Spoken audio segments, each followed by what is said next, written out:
You need locking tuners on your guitar. What are they? How do they work? And why are they so damn good? They're an absolute game changer and all my main guitars have them. They're the first thing I put on a new guitar, and that's because they solve so many of the problems that traditional tuners have. Tuning instability, gone, and string changing becomes such a breeze. Welcome back to the channel, dudes. It's great to see you. I'm Jack, and in this video I'm going to answer all your questions about locking tuners and show you how to install a set on your guitar, because if it doesn't have them, it really should. Let's get into it. So what are locking tuners? You know when you're restringing a guitar and you have to wind the string around the post a few times to secure it? It can be an absolute pain, but I'm sure you know that already. John, you just broke your guitar? Sometimes the string slips. Sometimes you might have too much slack and end up with 600 windings. Other times there might not be enough slack and you might just have one winding on there and you're absolutely dreading it, just giving up.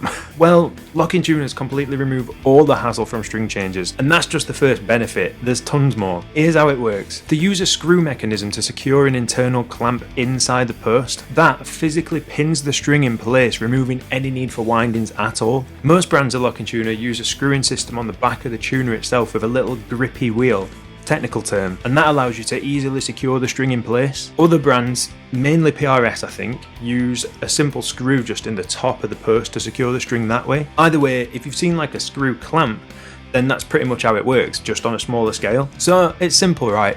But why are they so good? Surely it's not just because I'm lazy and I don't like winding strings. Well, I mean, there is that, I'm not gonna lie to you, especially if I'm restringing multiple guitars in one go. But that's not the main reason I think all guitars should have locking tuners by law. I'm telling you, dude, if I became guitar president of the world, mandatory locking tuners on all guitars would be my first motion. Although I can't really decide on the second one, maybe that's all I'd do. What would yours be? Best comment gets featured in the next video. Anyway, aside from making string changes the easiest thing in the world, they are the biggest single thing that you can do to improve the tuning stability of your guitar if you use them properly. Guitars go out of tune on their own for a few reasons, but the biggest one that you might not have thought about are the actual windings on the post itself. The windings on the post will move ever so slightly whenever there's a change in tension on the string. This could be caused by changes in temperature, but most commonly it's through actual play itself, especially if you're doing big bends, vibrato and using a trem. The windings going from low to high tension all the time due to play actually changes the pitch that your string is tuned to. Side note, that's also why you should always tune up to pitch rather than tuning down. Tuning up makes the tension more even across the windings, where if you tune down it leaves them slightly loose and it'll drift. I think that's a pretty cool fact. So, remove the windings, remove the tuning issues. Easy. And that is where your locking tuners come in, because you shouldn't be using windings on locking tuners. Let's install a set on this Ibanez RG so that I can show you what I mean. This is a really simple job which makes it even better. First we remove the original tuners by removing the securing screw on the back and the bushing on the front. Ideally I use a tool like this or a socket to loosen the bushing off, then unscrew with my fingers. Try not to use pliers because there's every chance you'll scratch the piss out of everything, or at least I would. Once you've removed those, you can just push the old tuner out if it doesn't fall out on its own. I'm replacing the old tuners with a set of Hipshot open gear locking tuners.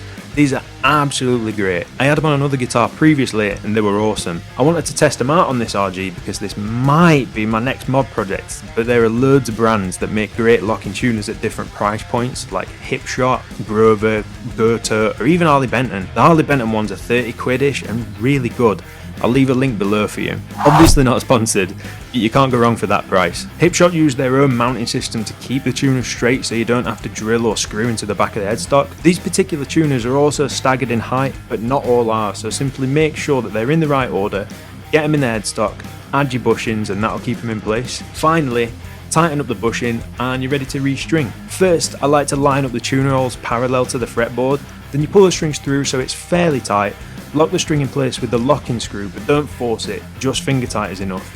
Rinse and repeat. It's really up to you when you trim the strings. Me, I like to live life on the edge and I cut them straight away. Then simply bring the strings up to pitch, do your regular setup checks. Locking tuners are the most simple way for you to massively improve your guitar's tuning stability, make string changes so easy, and then setup's an absolute breeze. Really, believe me when I say that these changed my life. Now it takes me 5 minutes to do a string change, my guitar's staying tuned better, and that all leaves me with more time for the good stuff, actually playing. If your guitar doesn't have locking tuners, do yourself a favour, dude, bang some on it, trust me. If you want to see a guitar that I recently put Harley Benton locking tuners on, watch this video on my recent restoration of an Epiphone SG Modern. Thanks a lot for watching, mate, I massively appreciate you. Take care, stay safe, I'll see you later.